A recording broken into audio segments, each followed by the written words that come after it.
Hi, my name is Tegan, and with Valentine's Day coming up this year, I thought it would be really fun to put together a little how-to on making a really beautiful classic bouquet, but making it on the cheaper end. So I went and I looked up online how much a bouquet would cost to send out, or just to go off of like 1-800-Flowers, and it's about $100 for the same amount of what I've just picked up from Trader Joe's for $25. So I'm going to show you how to make a $100 looking bouquet for $25 worth of flowers. I've picked up a really nice vase. This one is just a beautiful crystal vase that's tall standing. I think it'll end up looking very nice all together.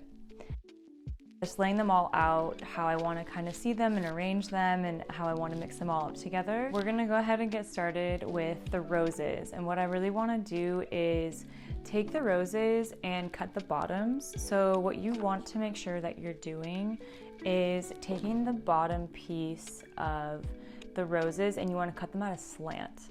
And the reason why you want to cut them at a slant is to make sure that there's more surface area for them to be absorbing the most amount of water. Sometimes you can even cut them when you're underwater.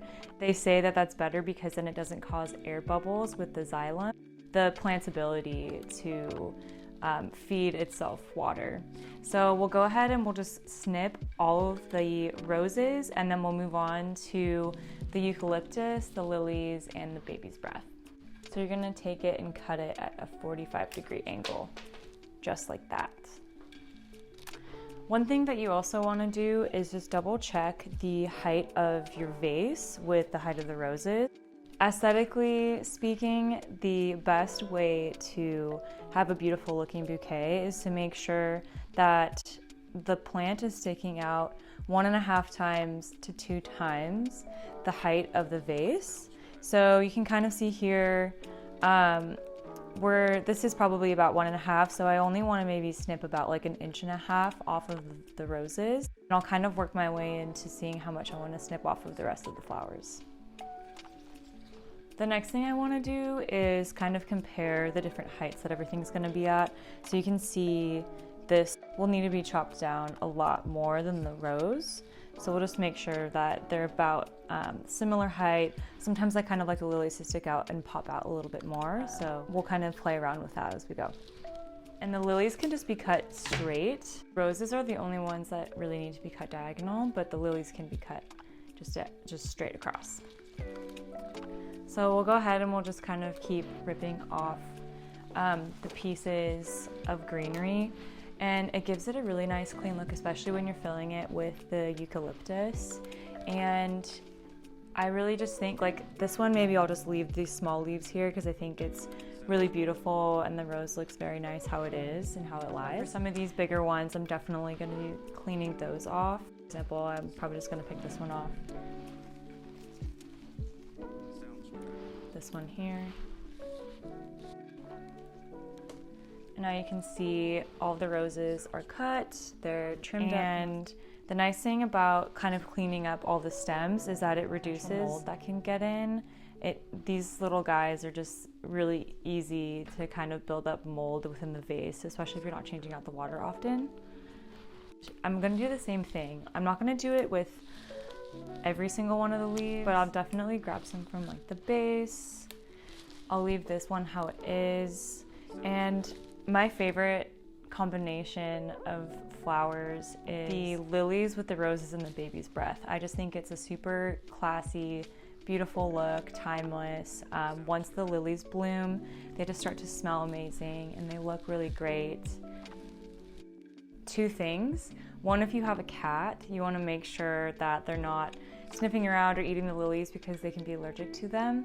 And then the other thing is that when these start to bloom, like how you see here, this pollen it stains and it's really hard to get out. So what I like to do is take a paper towel. I'll pick off a lot of these.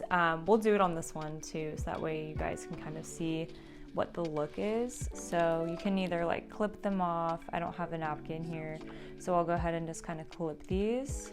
And I'll leave the center one just so it has like that nice look to it. But just to make sure that you don't get any stains wherever you're gonna set the bouquet. That's my little tip and trick. Well, the first thing that I'm gonna do is put the roses in, and I'm just gonna kind of put them in at a skewed angle because it kind of helps it pop and stick out. So we'll go ahead and do this and set them through. I really like the length of these and the height and how they're sticking out. Sometimes you can bring the roses a little bit closer to the vase if you want to. It just depends on what you like and what your style is and how you want this to kind of move. And then I'm gonna go ahead and kind of take some of my greenery and play with that a little bit. That I want to make sure is that there's a nice balance between the greenery and the roses and the baby's breath. So I'm just trying to be really cautious. Like, I chose this eucalyptus that's pretty thin instead of the big chunky circular eucalyptus pieces. And I think that it's kind of nice because it doesn't overshadow or create too many like shapes within the vase. And I also really like these little thin pieces because then you can kind of place them in and pluck them in wherever you feel.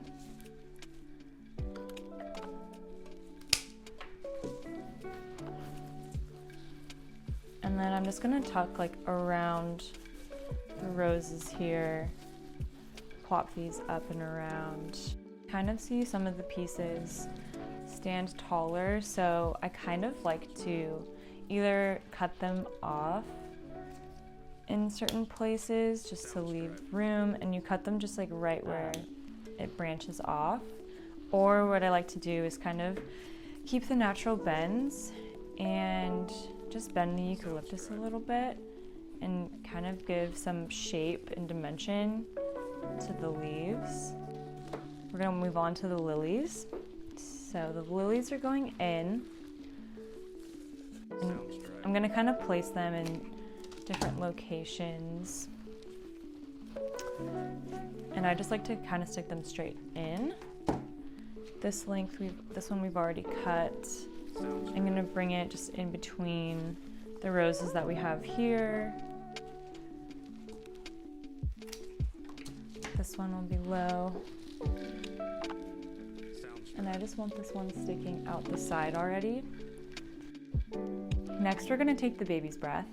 And you can see this comes in like huge pieces that are like chunked up. So I kind of like to take these and separate them out so it's not just like one big chunk of baby's breath. And like even here, I'll go ahead and kind of clean up these smaller branches so it doesn't take up a lot of space within the bouquet. I'm just gonna stick these in on the side. I'm gonna do the same thing here.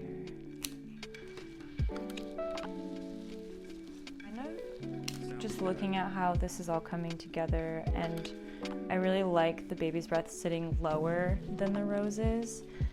So we'll go ahead and do that. Sounds right. And as I'm like going through and analyzing where all the roses are in relationship to the rest of the bouquet, I kind of am noticing some of these are still loomed or fluffed up yet. So what I'll do is I'll just take this and hang it upside down, and I'm just gonna give it a little twirl. And sometimes some of them are better than others, but you wanna get like air at the bottom of this.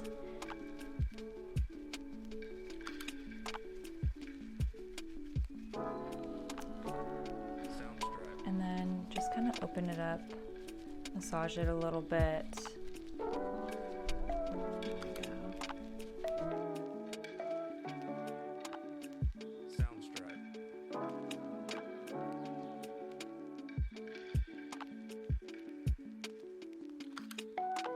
Okay, so I want to take this bouquet and just do like a little twirl for you to kind of show you the finished product and what it looks like. I just think It's a really pretty bouquet, like filled with so many flowers, and so I just wanted to show you what you could do and what you could get for your money's worth, spending $100 on some 1-800-Flowers or whatever bouquet that you buy on the internet, and it doesn't even come all pre-established in a vase.